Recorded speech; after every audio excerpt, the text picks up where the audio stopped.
What's up, ladies and gentlemen, and welcome back to the NFC North Roundtable. I'm your host, TD. Listen, ladies and gentlemen, make sure that you check out Roundtable Sports, bringing you interdivision rivalries here on one stage every single week. But we have the NFC North Roundtable. I'm going to bring in the usual suspects, the hosts of the show.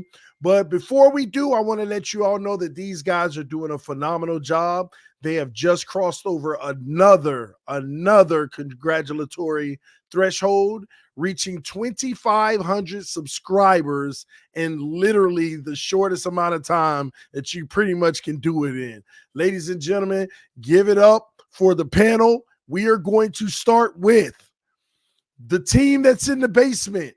But should we call it the basement? Because their playoff hopes is officially alive. Shout out to Nick and the Chicago Bears. What's up, man? TD, I'm feeling good, man. I know the last couple weeks, everyone's kind of been like, Nick, I don't know what you're smoking. I don't know what you're doing, man. But, whatever. 2 weeks ago, I was out. But then they pulled me right back in. I'm feeling pretty good after last week, TD. Good stuff, man. Hey, impressive wins and impressive play lately. I think that's important to highlight, man. But listen, as the division gets tighter and tighter, man, you're only one game behind the Green Bay Packers. And speaking of the Green Bay Packers, they just can't catch a break. Basaraki, what's up, homie? TD, man. Last week I was on top of the world, and going into Sunday, I see the Bears beat the Lions. I'm like, all right, this opens the path for the Packers to maybe win the North. I went to the game Monday in MetLife, and I was like, let's get this thing. We all saw what happened, right? So got down to reality back a little bit. But hey, the Packers still have a chance at the playoffs. Still, with the loss there, have a chance at the playoffs. They're still at 50%. So let's get some Go Pack Goes in the chat. We're still here. We still got 4 games left. Let's take that game and just throw it away. It didn't happen. Yes, listen, I think these last 4 weeks are going to be insane. It's crazy that all 4 teams have a chance to actually make the playoffs. I know the Bears is slim chance, but it's still a chance, especially when you look at their schedule. But listen, there's another dog in this division, the 1 game up over the Packers. The Minnesota Vikings finding ways to win, even if it's ugly. Shout out to Lapagos. What's up, homie? Hell yeah, it was ugly. It was ugly on offense. Probably one of the worst offensive performances you'll ever see by a football. And this is following up a really bad offensive performance against the Bears. But we have Brian Flores. We have a top 5 defense. And now the Minnesota Vikings are a defensive team, which is so weird to say, which is so weird to taste in my mouth. But it is what it is. And we're 7-6, baby. Control our own destiny. Controlling your own destiny is going to be a hot topic tonight because you have one team that's ahead of you for the Minnesota Vikings, and that is the Detroit Lions sitting at 9-4. But the Minnesota Vikings control their own destiny because they have to play them not once, but twice. They can be the ultimate spoiler for the Detroit Lions. Will it end that way? I don't know. But what I do know is they're still at the top. They are the team to beat. Shout out to Dose of Dion representing the Lions. Hey, man. Hey, it's good to be back. First off, real quick, I'm just reading the chat. It's pouring in, man. First off, I want to shout out to you guys. You hit on a big milestone this channel hit, and I'm just reading through. I see all the Lions fans, but everybody that's representing, we appreciate y'all being here, man. No, I mean, look, it was rough one. It was a rough one last week. It's good to see that Nick's here. I mean, he had to show up after that last week. He had to, so it's good to have him here. And I'm ready for it. I'm already reading the chat, seeing some crazy stuff. So let's just get into it. Let's just knock it out. All right. Well, without further ado, the leader of the NFC North said, let's get right into it. And since we're going to get right into it, ladies and gentlemen, let's start out with the Green Bay Packers playing on Monday Night Football. They lost to the Giants 24-22 in a heartbreaking, hard-fought loss, man. This one had to hurt, but I'm going to start with Nick on this. Did you check the game out, and tell us what did you see, man? So I watched the first half of the game, and I was like, all right, I thought the Packers came out quick, and I mean, I was like, oh, okay, they're coming out swinging, and then I just felt like it slowly declined as the game went on. So it was tough to watch because the Giants are the Giants. You never know, and they just came out. They played hard. That defense, man, they just kept going and going and going. They weren't giving up anyways. They were, figuring out. They had nice adjustments every single drive. So it was a tough game for the Packers on Monday Night Football. The Giants just, they're like the Bears. That's how I felt about them. I'm like, hey, they're still fighting for a playoff chance. Like, why not? So had a lot of fun watching it, we'll say. Awesome, man. Hey, Lepagos, what were your thoughts on that game after watching it? Yeah, I watched this one, and to me, it was just all about Jordan Love. Like, he looked like the Jordan Love from, what was it, month and a half ago, when he was making just horrible throws, couldn't hit a receiver or open back in the open field there. So to me, he kind of like regressed, but also I feel like everybody was in such a hurry to like anoint Jordan Love as the next big thing. So I'm not really going to give him a lot of shit for it, because everybody just wants instant gratification nowadays. And you saw these comps, like how his stats were the same as Rodgers. And oh my God, the Packers have the next great quarterback. You know what? He's still a young quarterback learning, and it showed Monday night, and that's really why they lost that game. That, and besides, their defense couldn't, you don't sack Tommy DeVito once. Where was Rashawn Gary in that thing? Interesting point there. Dion, what was your take on that one? Yeah, no, Tommy DeVito did his thing, man. He took care of the game, really. I mean, look, I think as a whole, the kind of the view that I have on this is the whole with a lot of the NFL. There's a lot of slim margins. So when you talk about a game like this where you're getting Jordan Love to turn the football over, that kind of thing can shake the game completely. Obviously, the Giants had one with BARLEY, which was like, oh my goodness, they're really about to lose a football game like this. But man, for that team to have that quarterback, I thought it was huge that they like bought into him. They were like, no, he's starting this week. Tyrod's not coming back. He's playing. And obviously it was great because he led the big time drive. He made the big time throws, and to bring him back like that, I thought when Green Bay scored at the end, I thought the thing was over. I really did. It was like as well as Green Bay, I mean, the Giants positioned himself to go pull this upset. I thought the game was over as soon as Green Bay scored at the end there. I was just like, something's going to go wrong. That was their chance. They lost it, but they handled business, man. I mean, look, I picked it, but I didn't have a great reason to pick it. So for me, it made my weekend. I'm glad they lost. I'm sorry. Well, Baz, the game was over. What happened? Oh man, where do I start? This was a horrible game, and Dion said, he thought it was over once the Packers went down there and scored. First off, Jordan Love found Heath in the back of the end zone. The dude dropped it. Then he found him again. Heath made an excellent play. And you would be normally right if the Packers didn't have a defensive coordinator named Joe Barry. So that's what people tend to forget. Like, yeah, sure, Love had a horrible interception. He did fumble the ball. It was not his best game by any means. Was not also his worst. Bad games happen. No quarterback in the NFL goes out there and is perfect every single week. I said this all offseason. There's going to be lows. There's going to be highs. We've had more recent highs than we have lows. There are bad games, and I was saying it all week. This could be a trap game. But yeah, Joe Barry, man, I can't stand it. DeVito gets sacked 26 times the previous 4 games to us. And we have some good edge rushers, and you don't get that guy once because you're playing 15 yards off the ball constantly with your cornerbacks, where DeVito all he used to do is check down the ball, quick throws. I mean, he had under 200 yards passing. The run defense still trash, right? Saquon Barkley over, I think, just under 4 yards per carry. DeVito ran for like 71 yards, so run defense still a problem. And then on offense, everything just seemed off, right? Just off page where, in the past 4 games, it was on. And I think a lot of it has to do with Christian Watson not being there. I think he started to connect with Jordan Love and really, heighten this offense a lot. So him missing and not being able to take that pivotal slot role to stretch out the defense, that was a big problem there. But man, it just sucks because that was definitely a winnable game. And the Packers played some of their worst football all year, and yet it still came down to the last second. Tough loss, man. Just it's just hard to take losses like that, to be in that close. Joe Nathan with the donation. We appreciate you, man. Joe Nathan said, "Don't worry, we're winning out. Go Pack, go." Very possible. Very possible. Buccaneers, Panthers, Vikings, Bears. It can happen, right? Well, I want to stay here with you because Lepagos made a point that Jordan Love regressed and went back to what he was several weeks ago. Give me your updated status on Jordan Love. I don't agree with the term regressed because you don't just erase any of the progress that he already had. Even if you include last week's game, the last 6 games, 12 touchdowns, 3 interceptions, 7.6 yards per attempt.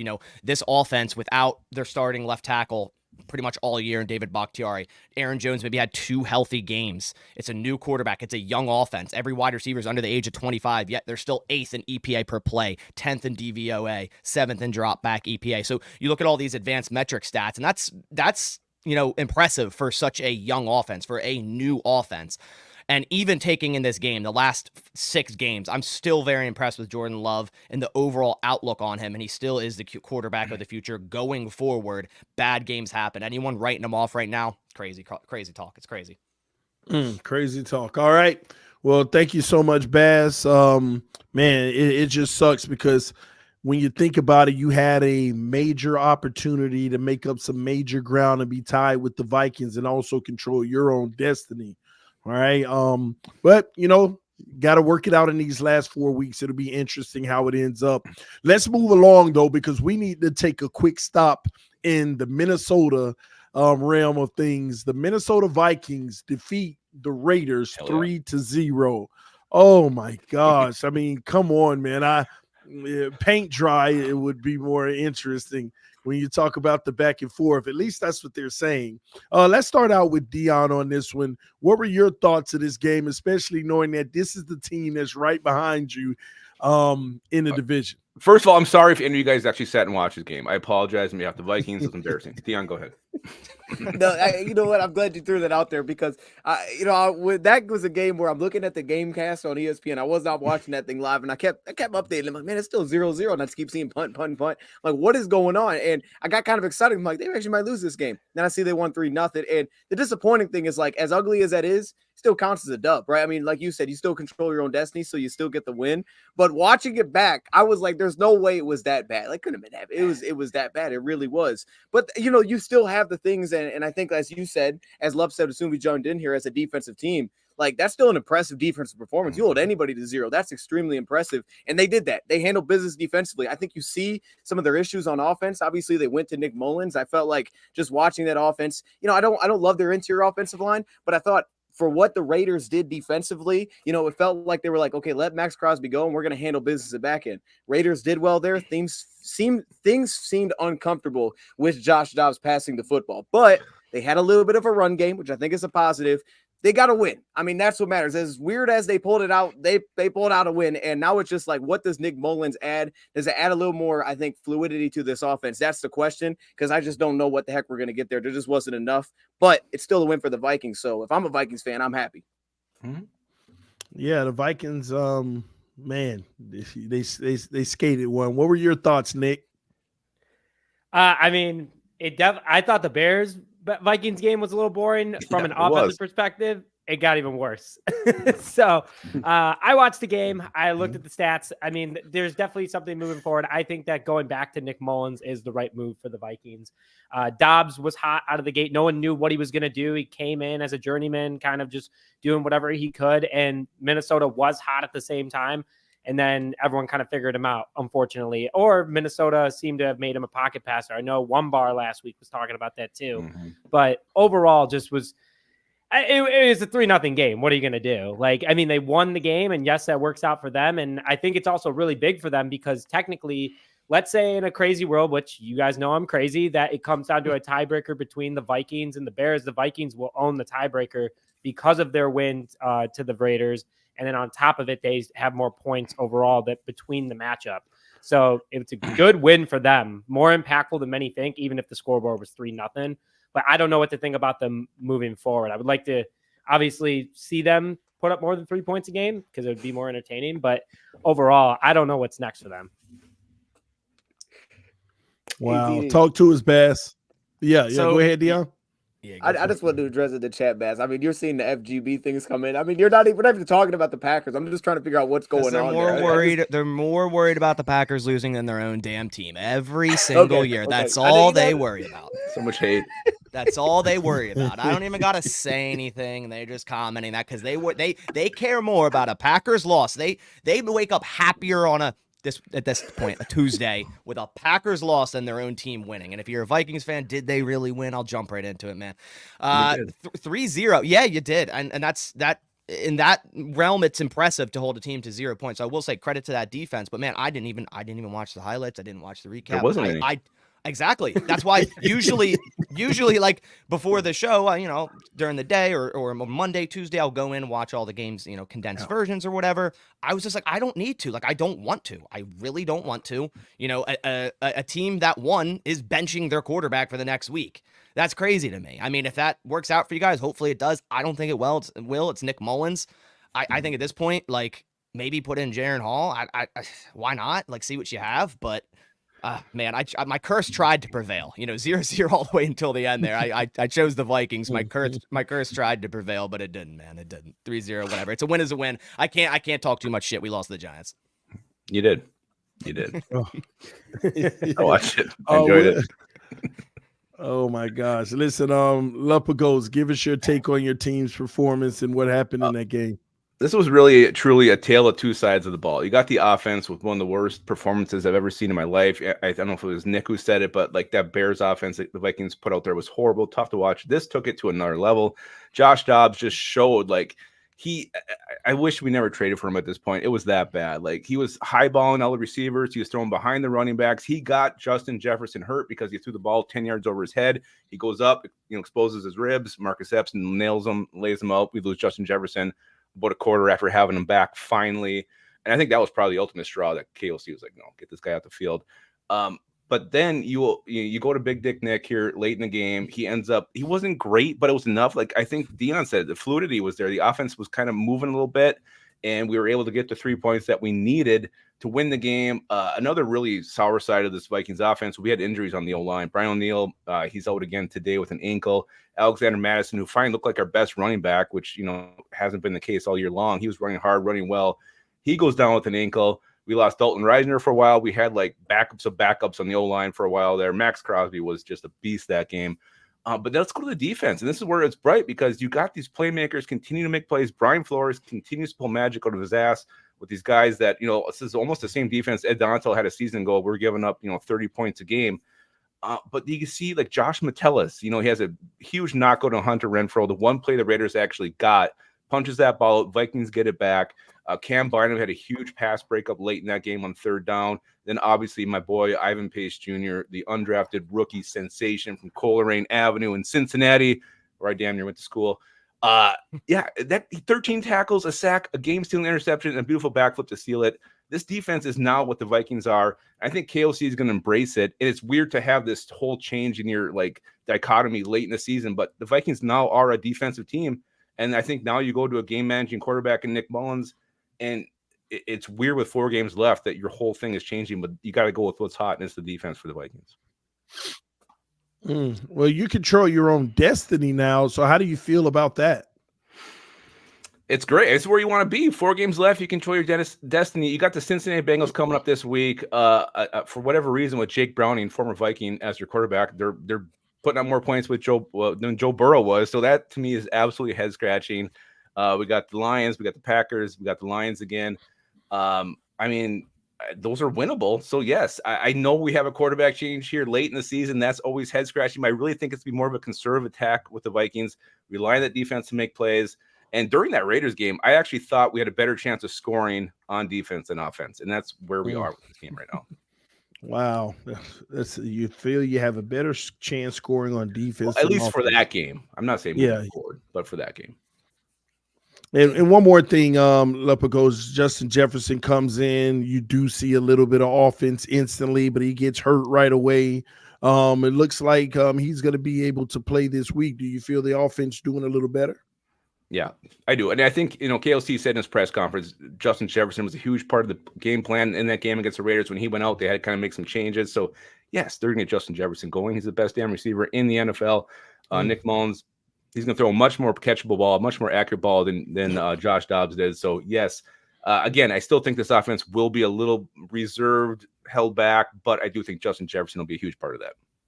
Wow, I'm going to ask the rest of the guys. Dion, do you agree with Lupagos' words just now? Justin Jefferson, best receiver in the league?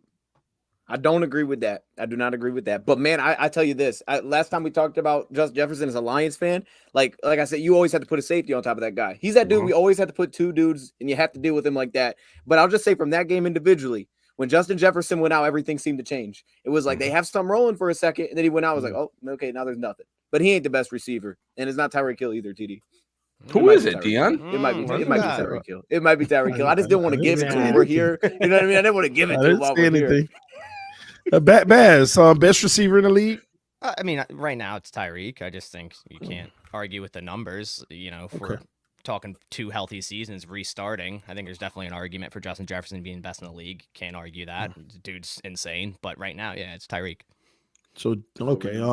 And Nick, who's the best receiver in the league? I mean, when Jefferson has Kirk Cousins throwing to him, I think that Mhm. Justin Jefferson probably is the best wide receiver in the league. You know, I think that he's a different type of player. It's hard to guard him. You know, he's fast, he's got hands, he can do it all. But obviously hasn't been playing, he's been hurt. Stat wise, I mean, it's Tyreek for sure. But Justin Jefferson, I think if I were to build a team around either receiver for the longevity, it'd be Jefferson. It's hard to get a guy that's tall, that's fast, that Well, can get those hands. That's an age thing too. I think if you were to ask me that question, it would be Jefferson. With the Yeah. Like I'm team. looking. I think that in the next couple of years, I think it is going to be. I think right now it is Jefferson still. I think Tyreek's having a fantastic season, but overall, Justin Jefferson makes any quarterback that he has look good. So I think that's more impactful. Not saying Tyreek couldn't, but Tyreek's had 2 great quarterbacks back to back, so it's a little bit different. Yeah. All right, interesting. I was just wondering, guys. Dion, just wondering. But Jefferson did get hurt in that game, never came back. I remember Tyreek got hurt this week, and he came back and played through it. Okay, I'm just making sure. Well, they were making sure there was no internal injuries. Like they want to make sure his liver didn't look like 1 bars. They were making sure he was going to be okay. You don't want to have any internal bleeding going on. That's what it was. Okay, that's I'm just making sure. He was in a hospital. What do you want him to do? Just double check it. For Dion's sake. Right. But it sounds like everything is fine. That's the important thing. All right. He's gonna play. All right, let's move on because we got a good matchup in a division that just took place. The Detroit Lions, the dominant Detroit Lions versus the little bitty Bears, right? Wow. At least that's what it was going into the game, right, Nick? Ain't that how they presented it? Last week Not they me. presented it that way, right? Oh, I know you didn't, Nick. Let's hear from these guys before we hear from Nick, the big bad wolf. So, Lepagos, what are your thoughts on that Chicago Bears upset, or was it an upset, of the Detroit Lions? A couple things here. I mean, the Bears kind of seem to have the Lions number. They probably should have won both games against them, but I actually think the Bears are just cute at this point. Like they're fighting, they're playing, they're winning games. They're not making the playoffs. They're not going to win enough to make the playoffs. I'm not worried about the Bears this year. Future next year, maybe that's something to be concerned about. But I give him props. Justin Fields, he's balling out. DJ Moore is a horse. Montez Sweat has been a huge addition to that D-line. And they got the best of the Lions. They actually dominated that game. But also their 2 wins. I mean, we turned the ball over 4 times against them when we played Monday night. I think there was 3 turnovers that game. Jared Goff had a couple. So they're also being gifted these turnovers, so that's helping them. So yes, I'm a Bears fan. I'm feeling very good that we've won these games. It's exciting. You got this young core, but you guys aren't going to playoffs. Are you being unfair, Lepagos? Because you used the word gifted. There was 2 that went off our receivers' hands in that game and went right to Jaquan That's Brisker. your fault. That's not a catch the ball, but that's a gift. But you said 4 turnovers, and that only explained 2. Were they Still, takeaways or gifts? There were giveaways. Definitely giveaways. Gift to takeaways. Okay, we'll just put the words together. All right. I just had to ask. What about you, Bass? What were your thoughts on this game? Man, before Monday, I was super hype. I was like, yeah, go Bears, right? And then, and then a complete 180. It's like, oh, shit, they're a game behind us. Like, all right, well, here we are. So they played good football, man. I ain't gonna shit talk too much, like I said, with the Packers losing. Fields' running ability just kills the Lions, and that happened yet again. More small hand golf turnovers. I mean, he's been pretty terrible for the last 3 weeks. Cannot hold on to the football. And credit to the Bears defense. They weren't gifts because the Bears defense, pass defense at least, has been balling out. They've been getting to the quarterback. So, they're playing good right now. In order for them to make the playoffs, I think they have to win out, which would involve beating the Packers in week 18, which won't happen. But, you guys can keep playing until then and worsening your own draft pick. It sucks that you have the Panthers draft pick, but the the Lions, I'm a little worried for them. I mean, a few weeks ago we were asked if they would be contenders and contend with the big dogs, and man, they just lost the Bears, man. I don't know. Dion, you're gonna have to back it up. Oh yeah, we'll see it. This is the stretch Well, right here, baby. Look at that. Let's schedule. go to Dion because a lot of people are concerned because the Lions haven't looked great for like 3 to 4 weeks almost. What's going on? What happened in this game, Dion? Yeah, see, I don't want to hold you. There's so many things that we could go through that were bad in this game, but you know what, man? I'm not concerned, and I don't want to come off as like, oh, we're never going to be concerned. Like, no, I'm not concerned, and we'll just talk on this game specifically, just on this game. Well, I'm not concerned. The players that did not show up in this game were the guys that I know that I can rely on, or the guys that I believe that we can rely on going forward as a team, whether that's St. Brown, whether that's Jared Goff. I mean, I believe I can rely on these specific players that are going to show up when we need them the most. And those were the guys that didn't. Look, I've said this a few times. This is the ugliest game that we've played in 2 years pre-snap. And this was a little stat I kind of put together for a show earlier today was how the Lions performed first half versus second half. It's easy to forget we were leading at halftime in this game. And we did much better against Justin Fields, though Bass is right. He did take off on a couple of passing down specifically. He scrambled for some big chunks, and that was the issue. But we handled a little bit better his run. But the Lions led at half. They had something rolling. Then they came out in the second half, and I actually loved the designs that Ben Johnson brought to the table. Like, it made a ton of sense based on what he showed in the first half. But difference was they didn't execute. They missed a couple of easy throws that Goff I would expect to hit. They also fumbled after finally having a good first down play. They fumbled, but they ran well in this game. Like, to me, the guys that struggled are the guys that if they're going to make noise, those are the dudes that have to show up, and they put enough sample size together that I believe those guys will show up. So overall, I'm not really worried. I think the issues that we have defensively, we've talked about on here multiple times. It's the same issues over and over. So I'm not worried necessarily, and I'll give the Bears credit. Like, I think the Bears deserve credit in this. They have a good defense. Like, I mean, they have a really good defense, and they're one of the more disciplined defenses in football. I mean, the Lions, they were running the football over them, which I did not expect in the first half, but they're very disciplined in coverage, so you're not going to get wide open receivers running free often. You're going to have to hit those tight throws, and we didn't hit them enough. You sound worried, though. You keep saying you're not, but you sounded. I'm hearing it. I'm not. Here's the thing. So here's what's good about this, because I see the chat, and look, I understand Lions fans are concerned. But look at that schedule, right? So we got you guys twice, which is, could come down to division. We got to beat you guys once to make that happen. Then we got Dallas and we got Denver. Like, that's a tough 4 stretch. And also, they're 4 of the better defenses in football. So you're going to have to deal with defenses. Like, this isn't going to get easier all of a sudden. But this is what this is going to do. This is exactly what you want to see. You want to play those best defensive teams and show that you're capable. And the Lions will. They're not going to play that ugly football again. It was an ugly football game. They won't do it. It was personal mistakes for the most part. Wow. Okay. No, you're good. Wow. Dion, man, you keep grabbing your chin like, I shaved yesterday. Here's the thing. It doesn't grow that fast. It don't grow that fast. So when I shave, it feels, it's smooth. I'm like, all right. See, it doesn't grow back immediately, TD. That's what that is. That's a side story. I didn't have to bring that up, but now here we are. Go ahead. Oh, man. He had a full beard during the game. He rubbed the whole thing off.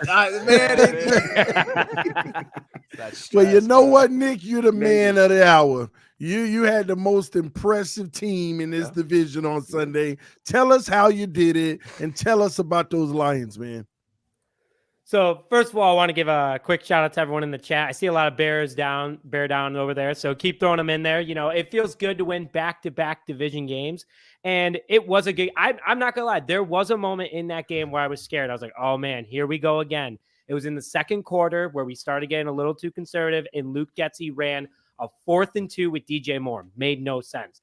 But the Bears, they've been doing this weird thing where they receive the kickoff even when they win the coin toss, and then they get it first, and they've been 4 for 4 on it so far this season. So I'm all about it. I was super pumped how they came out of the gate and scored on a DJ Moore rushing touchdown. Also, the defense did fantastic. 5 interceptions against Jared Goff in the 2 games that we played the Lions this year. 9 interceptions total over the last 3 games. I mean, everyone's in agreement right here is that the defense is heating up right now. They're the number 1 defense over the last 5 games from a yardage perspective, points perspective, and from a rushing perspective. Not passing. We're still struggling a little bit there, but we saw progression. We didn't give up any points in the second half to the Lions. Shout out to Matt Eberflus for a fantastic adjustment. But, Justin Fields, I think there was a lot of learning there that we saw that he took advantage of. The one that I think of the most is the free play that we scored the touchdown. Fields' only passing touchdown was to DJ Moore, and it was a free play. They went off sides. over the defensive. The Lions went offsides on the Bears, and we ended up scoring on that play because Fields ended up snapping the ball instead of just waiting to take the penalty. It was a free play. We scored on it, took advantage. That was a big learning curve for him because I've really never seen him do that before. There was a couple others where he spread out the field and used his legs, passed across the field to make opportunities for himself while passing versus running. Love to see that too. And he ran it when he had to. I mean, Bears were in their end zone and Fields ended up ripping it for a 30-yard gain. So it looked really good overall from an offensive perspective. Felt really good there. The defense too. I mean, Montez Sweat, 3.5 sacks in the last 3 games. He's been a great addition so far. Really like what he's been bringing to the team. And, you know, the Lions are a better team than the Chicago Bears. There is no doubt about that. But playing good teams like the Lions and beating them and learning how to beat good teams, that's big for us. That's big for the development of the entire thing. And also, I just want to give a quick shout out to Dom Burr. I see him in the comments right now trying to defend the Lions right now. Sorry, man. You just got to take off the Lions hat real quick, man. Just sit down. You know, I got to say, I haven't seen Don Burr in a minute. I know Dion loves Don. We love you guys. Oh man, well, real quick question, Nick. Hypothetical here: the Panthers give you all the number 1 overall pick. What % chance do you give Fields of being your quarterback in the team passing on Caleb or May or one of those guys? Right now, I think it's at 90% that they pass on a quarterback. I mean, Justin Fields over the last 5 games, I got the stats right here. In his last 5 full games, a little over 1,200 passing yards, 10 passing touchdowns, 1 interception, 305 rushing yards, and a 107.7 passer rating. I mean, I'll take that any day. He's, you know, he understands the NFL. He's learning. He's progressing. He's doing good against good defenses. I mean, Minnesota's defense is no joke. Lions defense is no joke. And that's been his last couple of games. And he's performed well against them. And he continues to progress.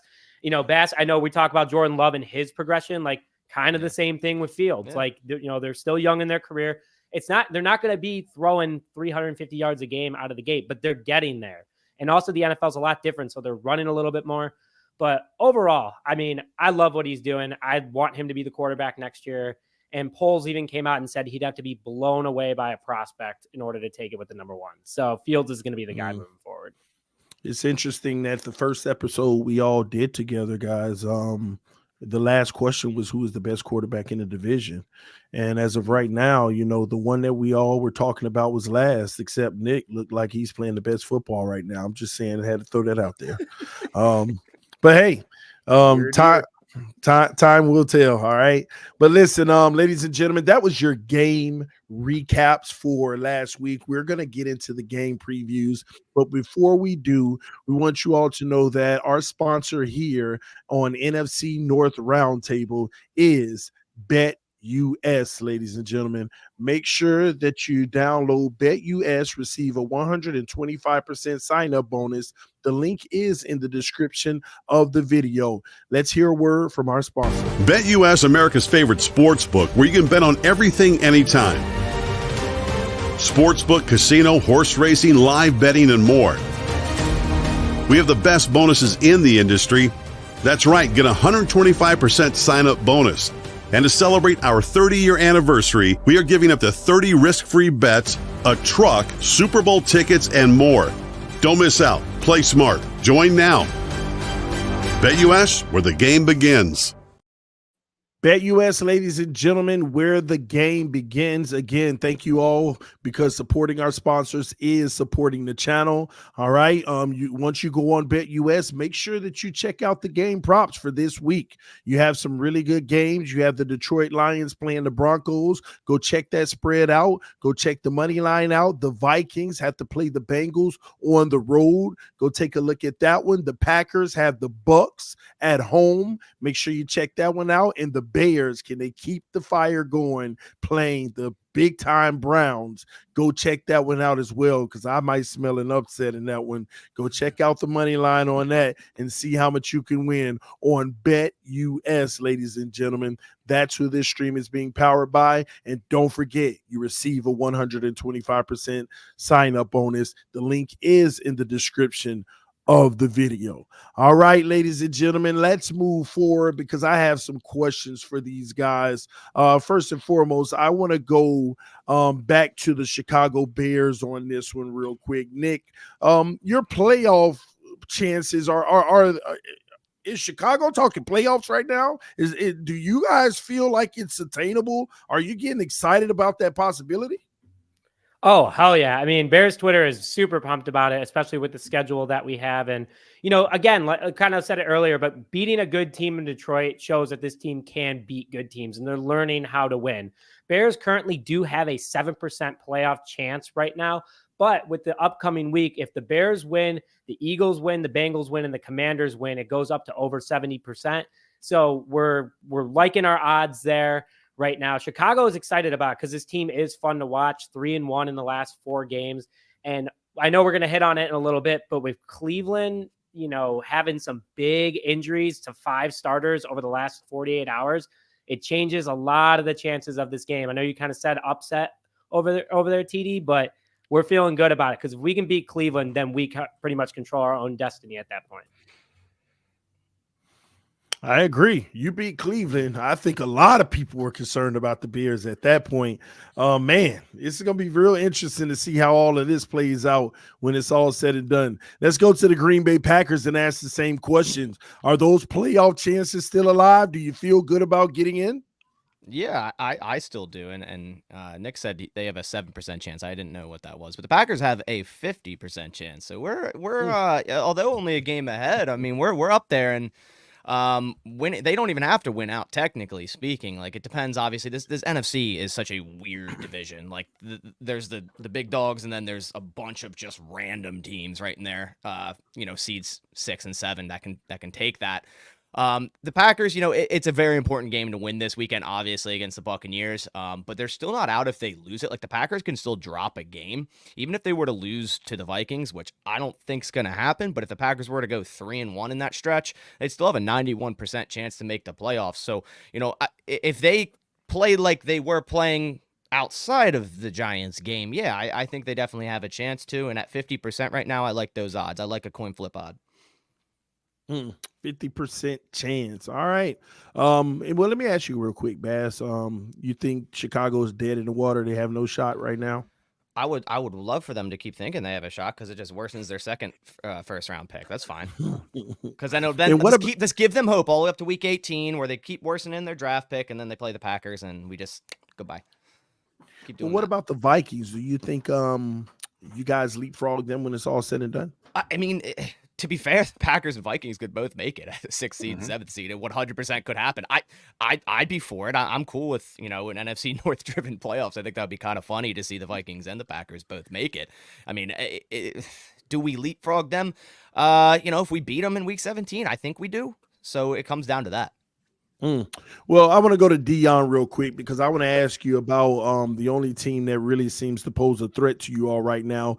Why are you so confident that you can beat the Vikings? Man, I'll say this. For us, it's and I think this is the important thing that doesn't happen, but I get it. And look, Bass did this a couple weeks ago. He broke it down. He let the people know that you got to put context to things. And I think we got to put context to things when we talk about Jared Goff and his turnovers, right? You look at the last 2. Those 2 in the last game weren't legitimate interceptions. I mean, the 4th and 10 is like, if he doesn't throw the ball, we're not going to have a chance to pick up the first down. He had one option on the play and he threw it there. Then the 4th and 24, like, I'm not going to hold that against him down 15. It was more so the other throws that we didn't hit earlier in the game. So for me, honestly, seeing that last Vikings game and not knowing what it's going to look like in Mullins, I'll be very confident if their offense doesn't get rolling. Like, if they don't show some sort of like, okay, we can put up some points. Because if they score 10 or less against us, I'm going to be very confident we'll put up 10 points, not having to deal with weather issues against Minnesota either. As good as their defense is, I'm confident we can put up 10 points against anybody, especially when there's no weather concerns. But we'll see. I mean, I feel like there's a lot of I don't know with the Vikings right now with Nick Mullins, tied along with Justin Jefferson. I don't really know what that's going to look like, but we just need to beat them once. I'm confident we can do that. Awesome, man. And Lupico, speaking of Nick Mullins, what do you expect? Yeah, it's weird. I mean, this has kind of been the year of the backup quarterback. We've seen guys, backups come in and actually perform well. Jake Browning, Gardner Minshew's had some decent plays. There's quite a few who've actually come in and performed. So, right away, I'm like, oh, it's going to be very conservative. But you look at this Bengals team. They give up a ton of points every game. They give up a ton of yards through the air. This might be a perfect game for Nick Mullins to come in and get acclimated to this offense, get used to his targets. So this might be the perfect opportunity for him to really get comfortable in this offense. And I think KOC feels much more comfortable. He's been the backup. He was here last year. He knows the system. He's worked with these guys before. initially I want to say it's going to be conservative, but I wouldn't be surprised if we have no running game either. So we don't have a running game. So especially with Madison gone, no, it's Chandler looked like ass last week. I don't know what's going to happen. Our O-line, we got O'Neal hurt. I wouldn't be surprised if Vikings actually slung this thing and Mullins puts up some decent numbers. But yeah, the fact we've scored 13 points in the last 2 weeks is not overly confident. And Dion was right. Like, I don't know what the Vikings are right now to be this late in the season to really change your entire who you are. It's weird. It's a weird position to be in, but I'm also fairly confident at the same time. Well, I got to stay with you, Leopard Goats, because I'm going to ask you a question that I kind of bring up on the show every week, because every week, when I do my preparation for each show, I look into some of the main topics for each team, and there's a topic that just, I don't know what the obsession is. I guess I get it. It's the main reason you're winning games, but there seems to be this big obsession in the fan base about Brian Flores. And the reason why I bring it up is because some fans are getting over, at least maybe I'm wrong for saying this, but overly bold, saying things like, yeah, we're going to definitely lose him next year. And the way that he's been coaching the defense, I guess it is getting worse and worse. But I want to bring up a comment that I read, and then in different blogs, I saw it so many times, and I want to get your thoughts on it. Some people are saying that even though you lost your starting quarterback, the offense still should be better than this. The offense still should at least, as KOC, should at least be able to create an offense that's at least putting up 10 points in a game. And they're calling for KOC to be fired and Brian Flores to be promoted as the head coach. Are you hearing that too? Yeah, there's rumblings for that. I mean, here's the thing. You have to realize the Minnesota Vikings and the history and the context behind all this and the worry and there's a reason for this. We had Tony Dungy here.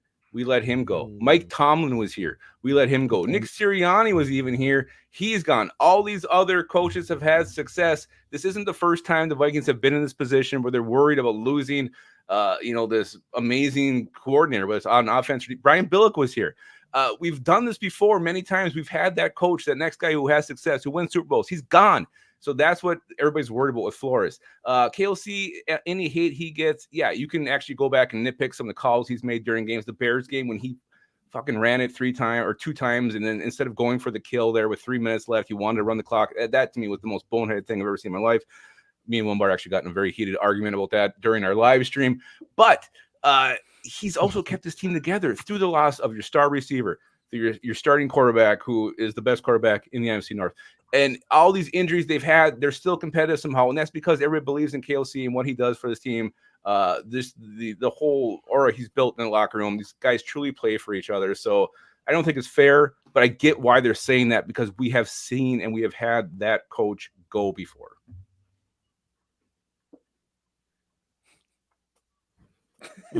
Interesting, man. Well, time will tell. I mean, is KOC even on the hot seat? I don't think. No, he's not on the hot seat. They're 7-6. He was 13-3 last year. No, he's not on the hot seat. Is he frozen or is it just me? Nah, you're good. We all good? We're good now. Yeah, we're good. Okay. Yeah. Okay, Zoomed in on me when I was done. It was weird. Yeah, we're good. All right. maybe it's my end. You said he's not on the hot seat. No, he's not on the hot seat. But I get why people are saying that, because we've lost that next big thing many times.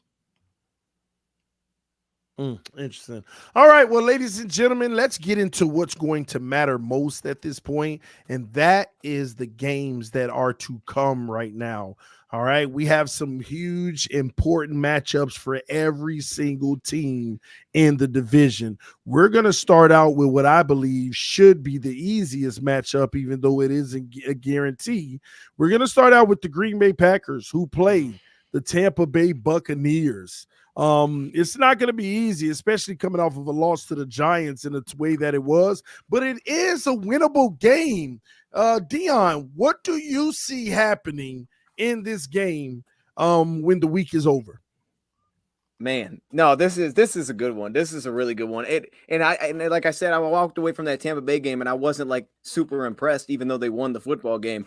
There's issues with Tampa Bay that I think go beneath, that I think are beyond if you just look at the roster. I think when you look at the roster offensively, you're like, oh, there's some really good receivers, but I just don't see consistency there. I'm like, I question when I watch them. However, I think there's a lot of really strong matchups where Green Bay consistently presents a challenge that Tampa Bay is going to have good answers for. That's what I'm excited about with this one. Ultimately, I actually think Tampa Bay gets it done in this game on the road in Green Bay, but this one really does feel like it could swing either direction. For me, it's about strong tackle play, and it's about Baker Mayfield. What can he do off script? Because that interior could give them real problems like we've seen, but DeVito could do some things off script, and he took care of the football doing that. I'm looking for Baker Mayfield, who we've seen flash. He's not going to take off and run all over you, but he's done like some off-schedule things this year. I remember early in the season, a lot of his completions came from stuff like just like that. So for that reason, tied along with where I think their defense is playing at, specifically in the front seven, I actually think that Tampa Bay is going to get this win. Tampa Bay gets the win. Bass doesn't like that one. Nick, what's your thoughts on this matchup? So I watched. I got the honor of watching the Bears blow the game against the Tampa Bay Bucks in Week 2 earlier this year, and I honestly think that they're not a terrible team. They're not a great team, but they're definitely better than the Giants, to say the least. I think that their offense definitely moves the ball a lot better than the Giants do consistently throughout the season. I think their defense is better than the Giants in some ways. I think the Giants do have a better defense, but overall, the Giants are a better defense. Tampa Bay a little bit worse, but I think that's going to be a good game. I know Tampa's coming up. Bass, it's at Lambeau, right? It's a home game. Yeah, so the weather is going to be a factor for them. You know, they're used to playing in beautiful Florida. They're going to come up to Lambeau, but the Bucks aren't out of it either. The Bucks are fighting for a playoff spot too, so you know they're going to come out swinging and playing hard. They're not a bad team. Baker Mayfield can do anything week in, week out. I know he's not the answer for Tampa Bay, but he is a scrappy quarterback, and who knows what he'll do. So I think it's going to be a good game overall. I see the Packers pulling this thing off, and it is a home game. They're coming off a Giants loss, and they're going to want to play harder because they got to prove. At the same time, I think it's going to be a closer game than people think, but I think the Packers are going to squeeze it out. Interesting. Leopard Ghost, your takes on this one coming up? Yeah, I'm kind of with Dion. I think this is almost like a coin flip kind of game, and Tampa Bay's in the thick of things. Look at some of these matchups. I mean, Jordan Love has to be on his game. They got a very opportunistic secondary there with the Bucks. Anton Winfield Jr. is just a ball hawk. He's a playmaker. He's a game changer. They got that young undrafted corner. He intercepted Kirk Cousins in the end zone, causing us to lose that game. So they got some guys who can make some plays. Love has to be clean if the Packers are going to win this thing. And if I'm the Bucks, I'm just going to attack Carrington Valentine every single time with my big receivers, throw it up, make him get a penalty, because that's what that guy does. He's absolutely his hands. I mean, he's a flag magnet is what he is. So that I'm gonna flag throw it up. On Monday was garbage. First, wow, off, the dude that was is absolute garbage. He's more handsy than Wimbar was in high school. I would say attack Valentine over Valentine. You might get the two mixed up. I know it's confusing. No, Valentine, the rookie, right? I love that guy coming up. Yeah, I know there's Valentine and there's also Valentine. Oh, there are two corners. They're both grabby. Oh, wow. But again, I think this is a game it's going to be close. Like, I mean, Bucks have everything to play for. Packers have everything to play for. This one should come down to the wire. All right. Well, Bash, you let us know what you think is going to happen in this matchup. Man, this is a must win, in my opinion. The Packers, they got to bounce back. It's about how you respond, right? You want to forget about that Giants game. That doesn't define the Packers. What does is, what they were building there. On all assets of their football team, they played bad. Like, it wasn't just like, oh, that person lost us the game. Like, we got a fumble on a punt return, missed field goal. Jordan Love threw an interception. He fumbled the ball. The run defense couldn't stop anything. We couldn't create any pressure on the worst offensive line in the NFL. So every single aspect of the team played bad, and yet we still almost won that game. I know I say almost, but it came down to the last second. But for the Tampa Bay, man, you got to create turnovers because you got to win the turnover battle. I feel like whoever, has the least amount of turnovers is going to win this game. So you got to create turnovers. You got to create pressure. You can't go out there and get 0 sacks. I know Tampa Bay's line's a lot better than the Giants, but for that reason, I feel like we're going to get a few sacks. I just feel like that's how the Packers are. Like, they get pressure on better offensive lines. Dion can be attest to that. They also need to stop the run. I mean, Rachaad White's been running good the past couple of weeks. I think the Packers still bring this one home at home, 27-20 I got. I think this is a very winnable game, but the matchup, it's very close on for every aspect of both teams. But importantly, Jair might return, Aaron Jones might return, and then on the Bucs side, Vita Vea, Jameel Dean, Devin White are all on the injury report, didn't practice today, so that's important. Interesting. Well, I want to make sure I get everyone's score prediction. Thanks for yours, Bass. Nick, what was your score prediction? I'm going to go 24-21. Packers would win on a field goal if they do win that game. Galapagos, what do you got? I'm going 17-16 Bucks.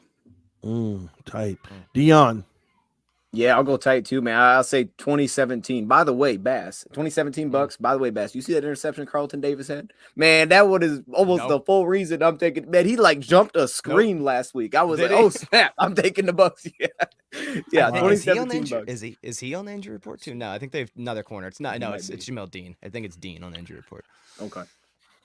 All right. Well, it's going to be interesting to see what goes down in that one. Let's go to the next game of the week. We got the Chicago Bears on the road versus the Browns. I want to start with Dion on this one. How do you see this one faring out, and give me your score prediction? See, like, I hate to do this, man, because this is the one where I really want to take an upset, but I don't want to take the Bears. Like, what are we doing? So here's the thing. Chicago has I have real concerns with this Browns offense. I understand they're putting up points, and it's like, okay, Joe Flacco's doing something. But this Bears defense, tied along with the way that Cleveland's scoring, does not make me feel like, oh, yeah, they're going to handle business. Plus, I don't think the Browns rush the football the same. They've always been known as like that team, but their tackle play is not great. They don't have Chubb. They just don't look the same as a rushing team. Plus, you take out the guy that's really mobile as a quarterback. You give him Joe Flacco. There's concerns with me with this offense. However, it's one of those games where I just feel like the Cleveland will make one more play. Cleveland will make one more play, and that defense is incredible, man. They've been so good against rushing quarterbacks, tight ends, whatever you want to throw at them. They're so good this season that I'm purely making this pick based on defense alone. Who has better defense? I'm going to go with the Browns still. And where the Browns are positioned at, they need to get another win. They're still trying to fight into that AFC playoff picture. So I'm going to take the Browns to win this one. But I think Chicago brings a real threat to the table. I'll say they pull away late. So I'll go 27-16 Cleveland. Interesting. Galapagos, your prediction score. Yeah, I give the Bears credit. They're playing well right now. Things are coming together for them. But to me, it comes down to this Cleveland defense. This thing is the real deal. Justin Fields has really no room for error in this one. And there's a couple throws against the Lions where he was, maybe those were ill-advised passes. They were caught. They were completed. But, man, you watch the replay, like, holy shit, he probably shouldn't have thrown that. The Browns will make that play. I think they will make that play. I think they put Fields on a bad game. Yeah, he's playing great right now. And if I'm Nick, I'm excited about his future. I'm also not going to draft a quarterback. I'm going to stick with Fields for next year. But I don't think he wins this game. I think the Bears get kind of brought back to life here. The winning streak's over. Browns win this thing 23-13. Wow, Bass, give us your take and score prediction. I'm on that train too, man. First off, shout out Joe Flacco, shout out University of Delaware. I mean, I did not expect this dude to just come back into the league randomly like this and go out there and win against, a team like the Jaguars. So shout out Joe Flacco. I think it comes down to Cleveland protecting the ball, how many takeaways the Bears defense has against teams on their win streak here. So if Joe Flacco doesn't go out there and throw like 3 interceptions, I think they'll be fine. Get a little bit of a run game going, and on the opposite spectrum, stop Justin Fields from running, or at least try to. I think that's a big thing. If you can try to contain him, he creates so much, yardage and even throws with his legs. So you got to stop that. The Bears won 2 straight. I think that's the first time in Eberflus era that's 2 straight. I don't think it's going to be the first time for 3 straight. So I got Cleveland 21-17. 21-17. Nick, they doubting you, man. Talk to me.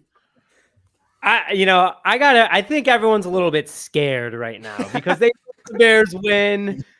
It creates a lot of more fuss over here. But, there's no doubt that this Cleveland team, they have a very, very talented defense. I mean, number 1 across the board in the defensive category. But I don't know if the guys looked at the injury report today for this Cleveland team, but they have 5 guys that went on IR, 1 being only 4 weeks, 4 that went out for the rest of the season. Their second string left tackle that's been playing since week 1, he's gone. Their right tackle, he's gone as well. Their defensive edge, he's out for the season. Their nose tackle, he's out for the season. The safety that they just signed, I forgot his name off the top of my head. He signed a big extension. He's out for the Grant Delpit. Yeah, Delpit, yeah. Delpit. He's out for the next 4 weeks. He's a huge part of why there's such a tough pass defense. And then on top of it, the injury report today from practice for the Browns was Kareem Hunt did not practice. Amari Cooper did not practice. Myles Garrett did not practice. Anthony Walker didn't practice. Denzel Ward didn't practice. And a couple other key players did not practice. They don't need to. The stars are aligning, Nick. But wait, I'm not done yet, TD. I'm not done yet. Hold up. We did lose Yannick Ngakoue for the rest of the season with a broken ankle. And it was over the dumbest thing ever. He jumped the pile in the Lions game and hurt himself. It was just so dumb. But, you know, a lot of these injuries I'm seeing knee, shoulder, pectoral. Like a lot of these injuries are serious for this Browns team. So who knows who's going to be fully out there and healthy. But the big thing for the Bears is the fact that both their tackles are going to be third stringers going against Montez Sweat, DeMarcus Walker, Andrew Billings, and a defensive line that's playing really well. Our linebacker group's been doing really well too. We've been picking up the blitz a lot more. I'm liking the chances right now. I feel like this team is feeling good entering Cleveland at back-to-back wins. They're learning how to win. And, you know, Joe Flacco can't move for anything. You get a little bit of pressure on him, Montez Sweat's going to sack him 3 times on Sunday. So, in Justin Fields, you know, DJ Moore did not practice today because of his ankle, but he did tweet out that he feels good. And our injury report is the shortest that it's been. So, besides losing Yannick, we got almost everybody back. Team's feeling healthy. Team's feeling energetic. I'm feeling good entering Cleveland. Nice. Man, listen, the stars are aligning, Nick. If you could pull it off and make the playoffs, I am going to be – it's possible, though. That's the crazy part, but I'm going to be blown away, man. We'll see how that all ends up.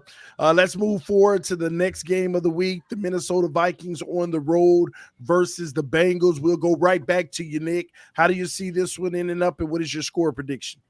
So we need the Bengals to win big time because that'll help the Bears' playoff chances. I know you guys you're going to like, oh, here we go. Here he goes with his playoff situation again. But, you know, it's going to be a good game, I think. I like what the Bengals do on offense, especially with a second string quarterback. Like you guys said earlier, there's more points than when Burrow was quarterback. But I think it'll be a good game if, you know, the Vikings have put up 13 points in the last 2 games. If they keep that up, they're not going to beat the Bengals this upcoming weekend. Shout out to my man, Charlie Jones, Deerfield alumni. I hope that he scores 2 touchdowns this game. But overall, I'm excited. That's a game I'm going to be watching very closely along on my second screen, because if the Vikings lose, then I'm going to be feeling really good if the Bears win as well. You're muted, TD. You're muted, TD. I'm sorry. Nick, what was your score prediction? I'm going to go. It's going to be a high-scoring game. I'm going to go 28-21 Cincinnati. I forgot what it's like to score 20 points. I'm hoping for you to be a little bit more entertaining. Wow. Dion, talk to me. Score prediction and your thoughts. Yeah, no, I'm with Nick in the sense of I really hope they lose too. It'd be great to see, but I'm not going to do it, man. I mean, even though I have questions, I don't know what the heck Minnesota's going to look like. I think Minnesota's going to win this football game. I see the numbers, I see the points, but then I watch Cincinnati and I don't feel the same way when you watch them. You know, now I was honestly more impressed by the last few weeks of what they've been defensively, because every time I would look at that Cincinnati defense, I'd think, okay, they're fine. They got Trey Hendrickson, but what else? But all of a sudden that secondary is coming around and they made Indianapolis look awful on first down. They were stopping the run game. There was no run game present. But as Luff just said, Vikings can't run the football anyway. So it's like, okay, that's just may not be there. But with that, I'm going to take the Vikings to get this win, because otherwise Kevin O'Connell's gone. We all know it. So Vikings got to get this done. We all know it, huh? Yeah. All right, Baz, what's your take and your score prediction? A lot of questions, you know, with Nick Mullins. It's like, can I really trust this guy? You know, when I look at this and what Browning has done the last 2 weeks, that's who I'll probably take. He's great versus the blitz, which is what the Vikings love to do. Browning in his 2 games against the blitz, 3 touchdowns, 128.4 rating. Minnesota defense is playing hot, but their offense has 1 touchdown in the last 9 quarters. So for that, I'm still going to take the Vikings, because that's just what I do on this show. 12, 4 field goals, 12 to 10. I can't go through another one of those. Come on. Thank you for taking us to win, though. I like the win, though. I like the win.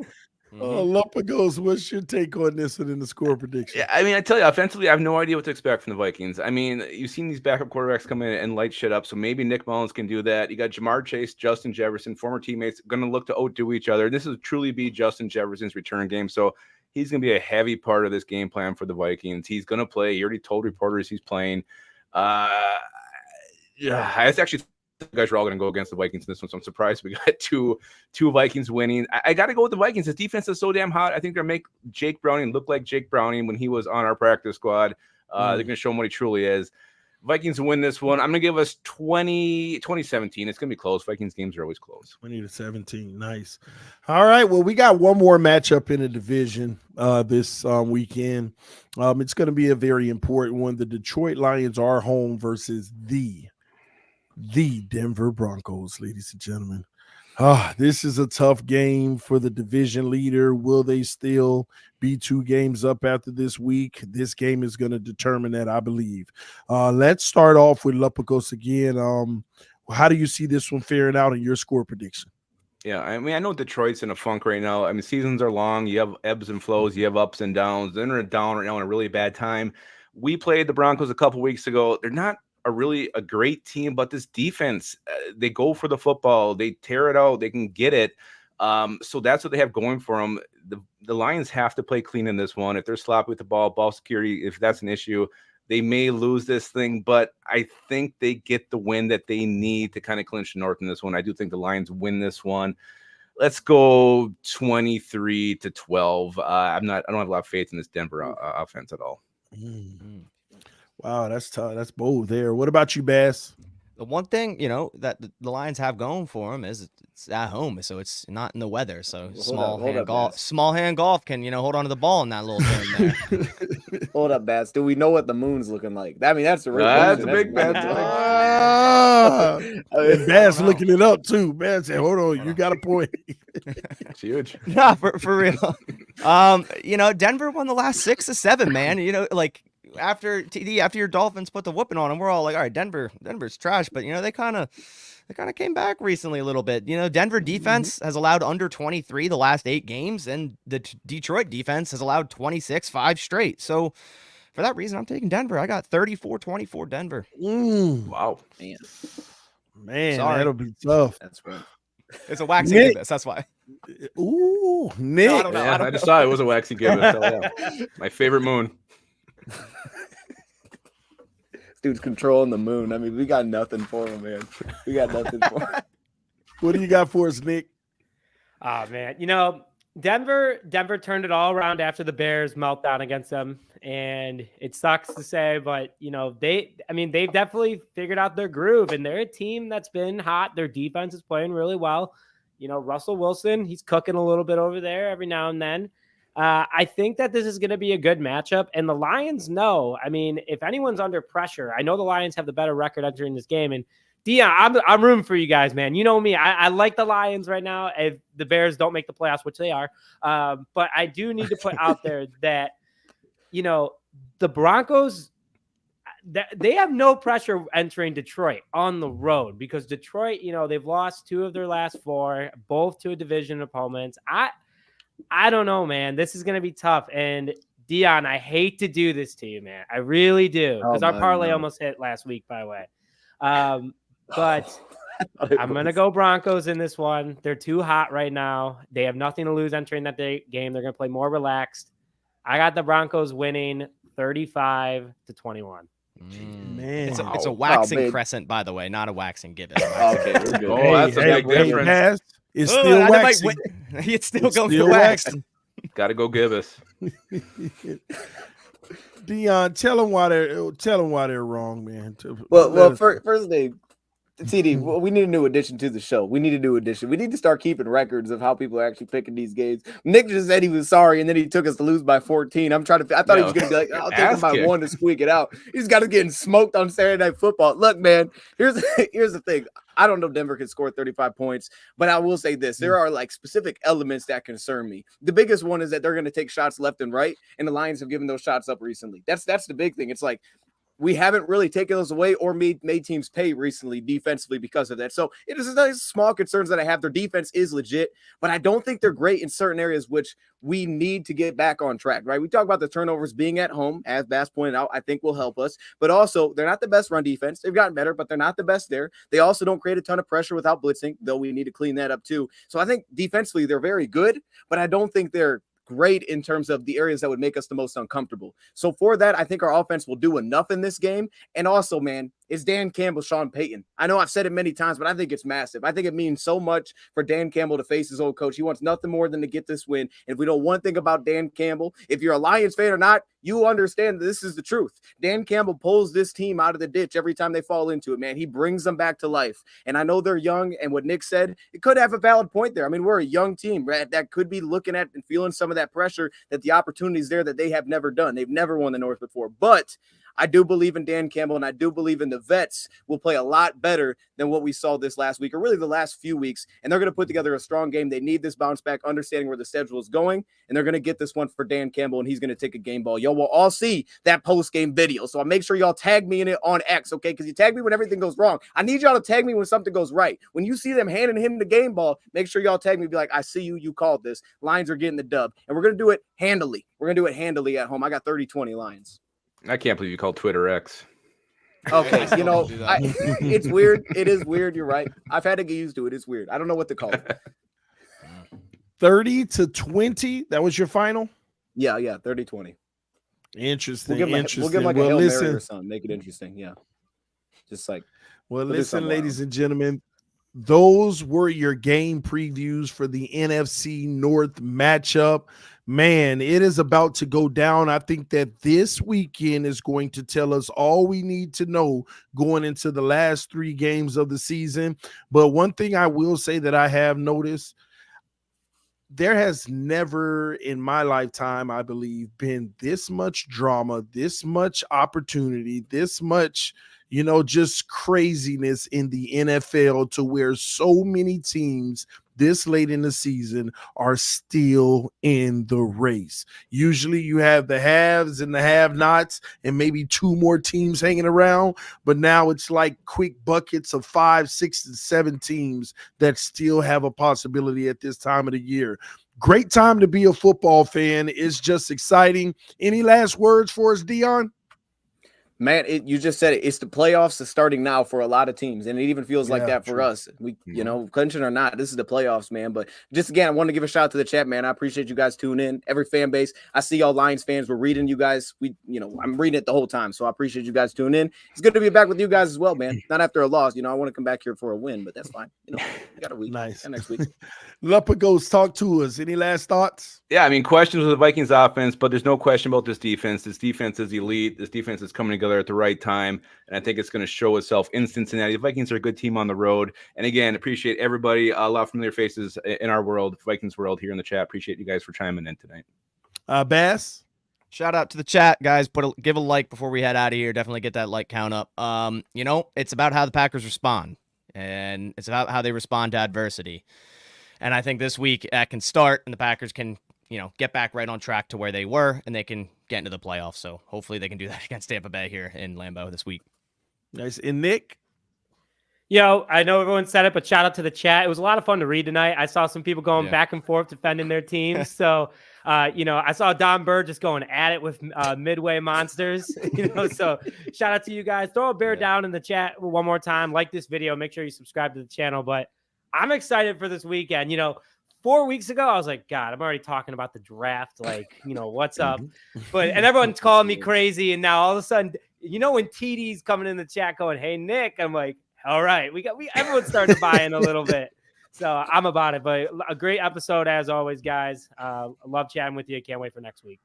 All I'm going to say is the Lions better not let the Vikings catch them. The Vikings better not let Green Bay catch them. And Green Bay better not let Chicago catch them. Chicago just chilling. They having fun. So listen, thank you all for tuning in to the NFC North Roundtable. Again, check out Roundtable Sports. The mother channel just dropped its first episode of the game show 3 and Out. Make sure that you check that out. That channel is about 50 subscribers away from 1,000.